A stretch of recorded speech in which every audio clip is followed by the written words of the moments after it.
Akhirnya pedangdut Ridho DA resmi menikah dengan Syifa Aisyah Fauziah, pada Minggu, tanggal 17 Oktober tahun 2021.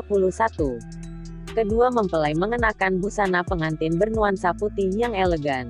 Ridho DA dan Syifa Aisyah Fauziah tampak memakai baju pengantin adat Sunda. Wajah Ridho DA dan Syifa tampak memancarkan kebahagiaan.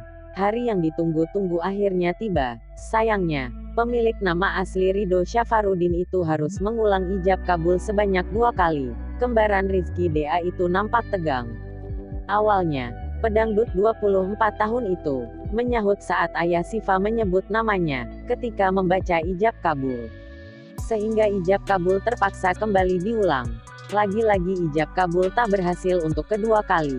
Ridho DA berhenti di tengah kalimat. Saat mengucapkan ijab kabul, ketegangan nampaknya masih dirasakan.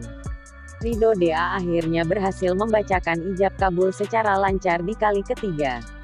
Keduanya resmi dinyatakan sebagai pasangan suami istri.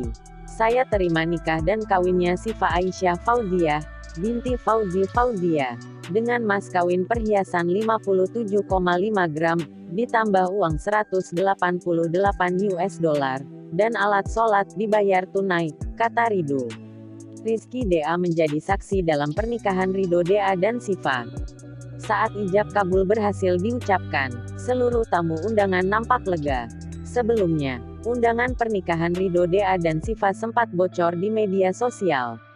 Alih-alih pada acara, netizen justru gaduh dengan salah satu tulisan di undangan tersebut. Tertera dalam undangan, Royal Wedding. Tampaknya pernikahan Ridho DA dan Syifa akan terselenggara bak anggota kerajaan.